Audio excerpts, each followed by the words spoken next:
Royal media news, बातम्या आणि बरंच काही.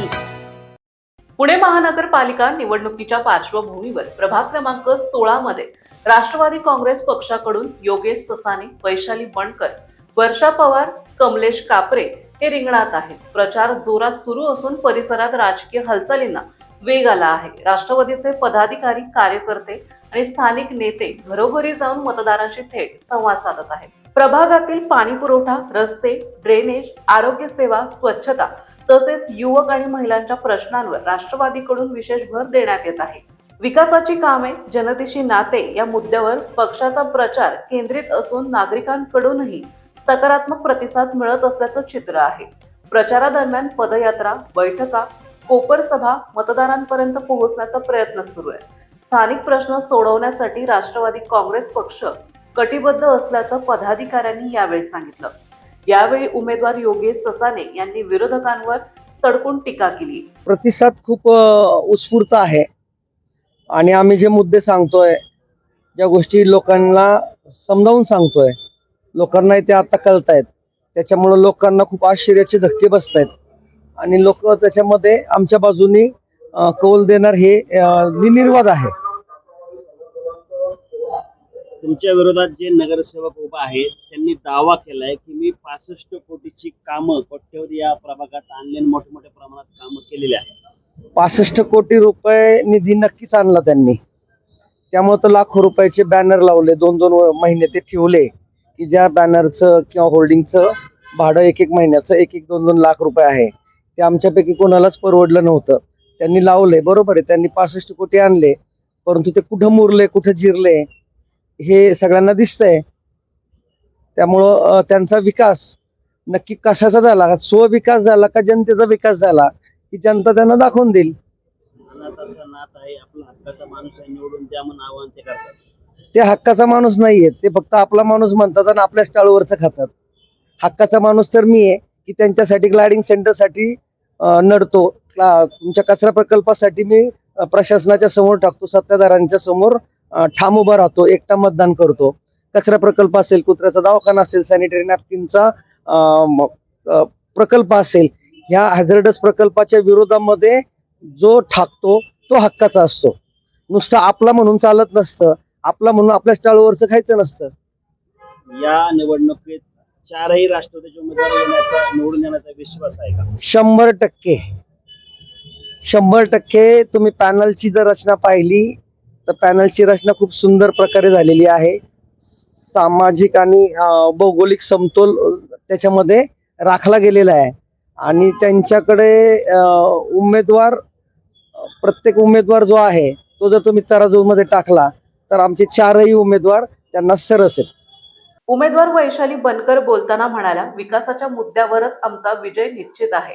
या महाराष्ट्र राज्याचे उपमुख्यमंत्री आदरणीय अजितदादा पवार यांच्यासारखं कार्यक्षम असं नेतृत्व त्या ठिकाणी राष्ट्रवादी काँग्रेस पक्षाला मिळालेलं आहे.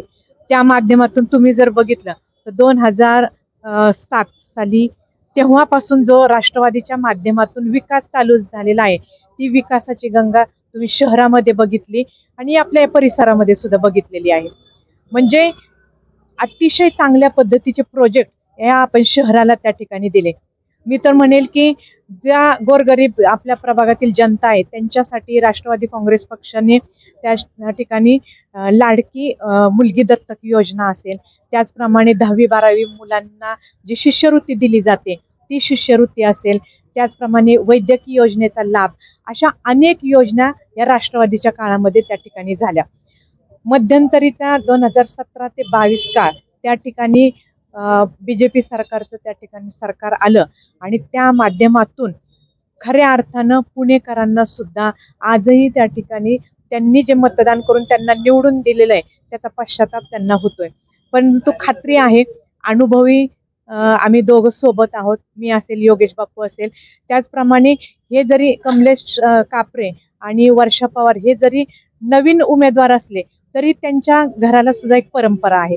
कारण विजयाताई कापरे ह्या आमच्याबरोबर नगरसेविका म्हणून त्यांनी काम केलेलं आहे.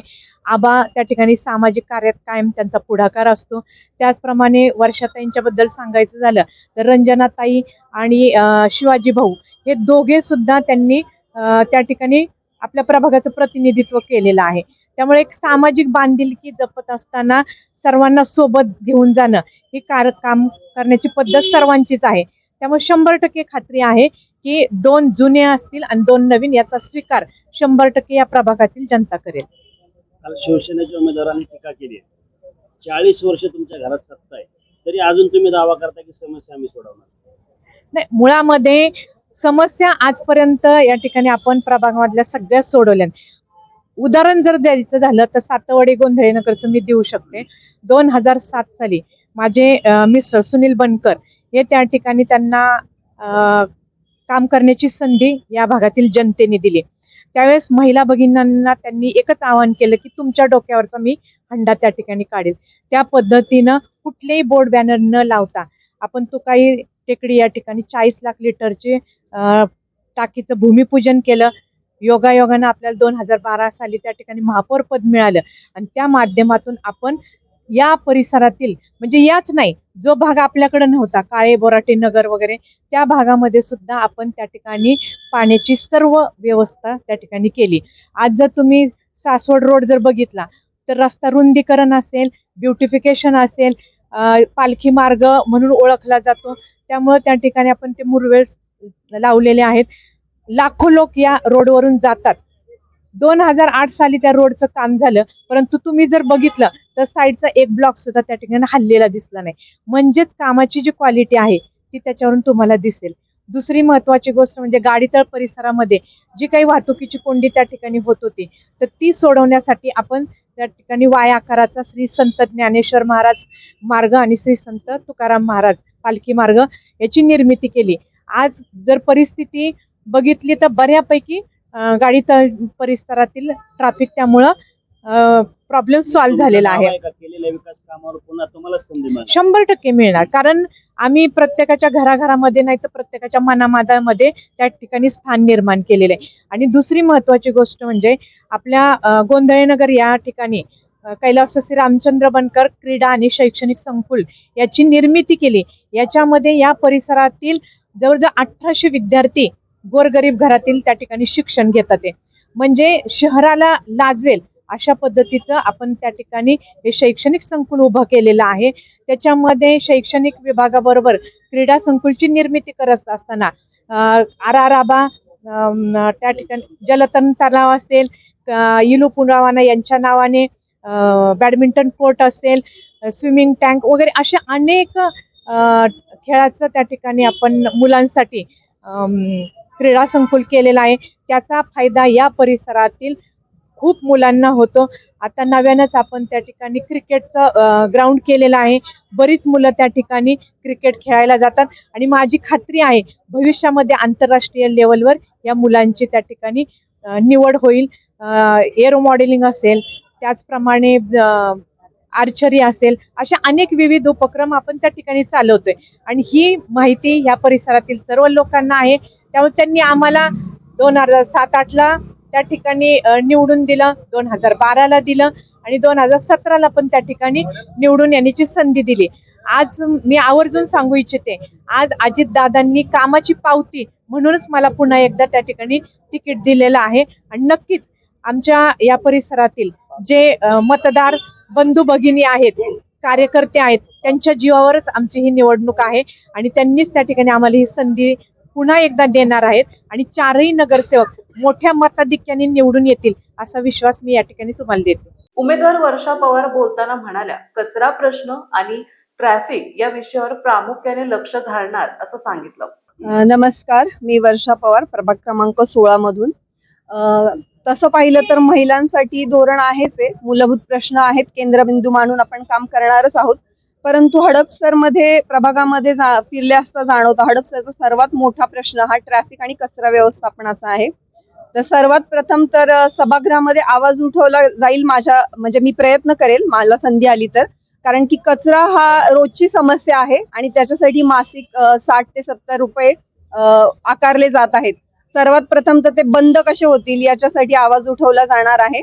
आणि मेडिकल असोसिएशनला देखील मी एक या ठिकाणी आवाहन करू इच्छिते की तुम्ही आम्हाला सर्व महिलांना सुरक्षेच्या दृष्टीने किंवा सर्व गोरगरीब जनतेला त्याचा लाभ घेता यावा यासाठी तुमचे हॉस्पिटल्स कसे त्याच्यात समाविष्ट करता येतील, 30 बेडच्या वरती तुमची जी काही मर्यादा आहे ती वरती कशी जाऊ शकेल, त्याचा लाभ सर्वसामान्याला कसा घेता येईल, हा एक मुद्दा असेल. तसेच शहरी गरीब ही जी काही योजना आहे ते 1 लाखाचा निधी तुमचा 2 लाखापर्यंत कसा जाईल. गुणवंत विद्यार्थी आहेत, बरेचसे मुलं वर्षभर अभ्यास करतात, चांगले गुण मिळवतात, परंतु त्याला त्याचा फार लाभ घेता येतोच असं नाही. तर त्या गुणवंत विद्यार्थ्यांसाठी जे आपला 2 लाखाचा 4 लाख निधी कसा, म्हणजे या हिशोबाने सर्व काम केले जाईल.